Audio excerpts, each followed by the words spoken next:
¿Aló? ¿Puede una laptop ultra barata no ser una decepción? Esta es la Asus VivoBook Go 15, E150 4GA, NJ324W. Una laptop que en el hot sale me costó exactamente 3,600 pesos en Aurrera en línea. Qué loco, ¿no? Sé que no parece la gran cosa. ¿Qué rayos podría destacar de una laptop económica? Pues varias cosas. Tiene una pantalla Full HD con colores decentes, considerando su probable panel TN. 8 GB de RAM DDR4 junto a 128 GB de almacenamiento SSD, que claro, te doy el punto, no suena muy bien, pero considera esto, la piedra angular es nada más y nada menos que el Intel Core i3 N305, un procesador Alder Lake de 8 núcleos, 8 hilos a 3.8 GHz. Es importante aclarar que todos estos son e-cores, las variantes de eficiencia energética que normalmente se encuentran junto a los núcleos convencionales de la 12ª generación de Intel. De hecho, este es el hermano mayor del Intel N100, procesador que mueve al mini PC que traje al canal hace un par de videos. Y la razón de elegir a ciegas este modelo, porque si el Intel N100 con sus 4 e-cores y unos gráficos integrados bastante sencillos me dejó una buena impresión, ¿qué maravillas podría esperar de una versión que en teoría duplica su potencia? Primero, lo básico. Esta laptop viene con Windows 11 Home instalado y como la mayoría de los sistemas, tiene un consumo de RAM en idle de entre 3.8 y 4.7 GB. Nada fuera de lo ordinario aquí. ¿Por qué no mejor revisamos la cantidad de almacenamiento disponible? ¿66 GB? ¿Cómo puede Windows 11 ocupar más de 50 GB? Ni siquiera considerando que exista almacenamiento reservado como memoria virtual, veo normal que ocupe tanto... Es un chingo de bloatware.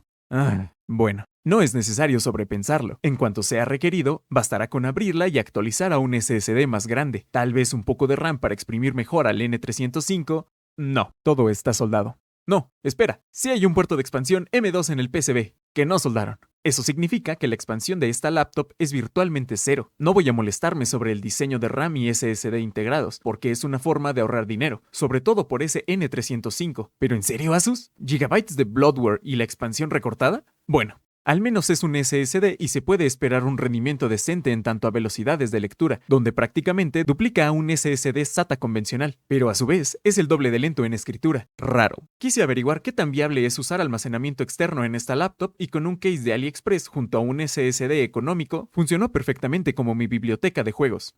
Fuera de mi cólera, aquí está lo que tanto esperaba. Un Intel N305 genuino, sin trampas ni cosas raras, que en CPU-Z, mientras esté conectado a la alimentación, obtiene 400 puntos mononúcleo y duplica efectivamente la potencia multinúcleo del Intel N100. Hablamos de la potencia de un Ryzen 3 4100 en una laptop de 4,000 pesos. Demonios, cuando vi eso me puse a descargar juegos. En el SSD externo, claro.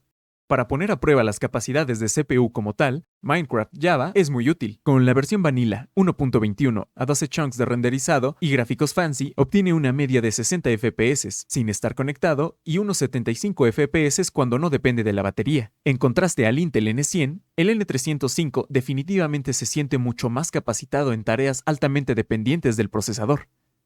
Luego, probé Rocket League, donde en 720p y gráficos en rendimiento, apenas pude mantener una media de 31 FPS en partida. No me entiendas mal, era jugable, pero el Intel N100 pudo dar 45 FPS a 1080p en condiciones similares. Tal vez ese fue un caso aislado, pero Fortnite puede que muestre las verdaderas capacidades de este procesador, así que lo testé en modo rendimiento a 720p con todo al mínimo y nuevamente se esforzó en mantener una media apenas jugable de 30 FPS. ¿Qué está pasando? ¿Cómo es posible que el N305 rinda tan debajo de lo esperado? Uno pudiera considerar algún grado de tolerancia al estar montado en una laptop, pero no a este grado. Lo más extraño es que los gráficos integrados son al menos 25% más capaces que los del N100. Revisé todo, drivers, bloatware, inhabilité las actualizaciones de Windows en segundo plano, habilité el perfil de alto consumo y nada cambió. Incluso intenté revisar la BIOS creyendo que había un asunto relacionado al TDP que limitaba el uso de la gráfica integrada, cosa que las métricas ya habían desmentido, pues se registraban los 15 watts correctamente. Vamos, incluso contando con lo más obvio, que son los 8 GB de RAM, no veo cómo explicar tal discrepancia de rendimiento gráfico. Incluso si Asus usó la RAM más lenta recomendada por Intel en DDR4, los 3200 megatransfers deberían de... a un lado las sutilezas. Verás, el rendimiento de los gráficos integrados, generalmente hablando, depende fuertemente de la RAM del sistema, de su latencia y del ancho de banda que le pueda proporcionar. Por eso se expresan en megatransfers por segundo. Si recuerdas al Intel N100 del mini PC, usaba RAM DDR5 a 4800 megatransfers por segundo. Por eso sus gráficos integrados podían mantener el ritmo a pesar de estar tan limitados, porque estaban en su punto más óptimo de funcionamiento. Paralelamente, este N305, que tiene 33% más unidades de ejecución gráfica, con 66% más frecuencia, se ve catastróficamente limitado por el ancho de banda, el cual ni siquiera llega al referenciado por Intel. La preciosa cereza sobre el pastel es que no puedes hacer nada al respecto. No puedes expandir el tamaño de la memoria RAM ni el almacenamiento. Ni siquiera en la BIOS puedes hacer algo al respecto, como cambiar las frecuencias a las recomendadas por Intel. No necesitan recordármelo. Esta es una laptop de bajo costo y no tengo problema con los 8 GB de RAM ni con los 120 GB de almacenamiento que no se pueden expandir. Pero ¿cuál es el punto de tener el mejor procesador disponible en el segmento si a pesar de los sacrificios en expansión y almacenamiento no va a tener el rendimiento esperado? No al menos en cuanto a gráficos se refiere.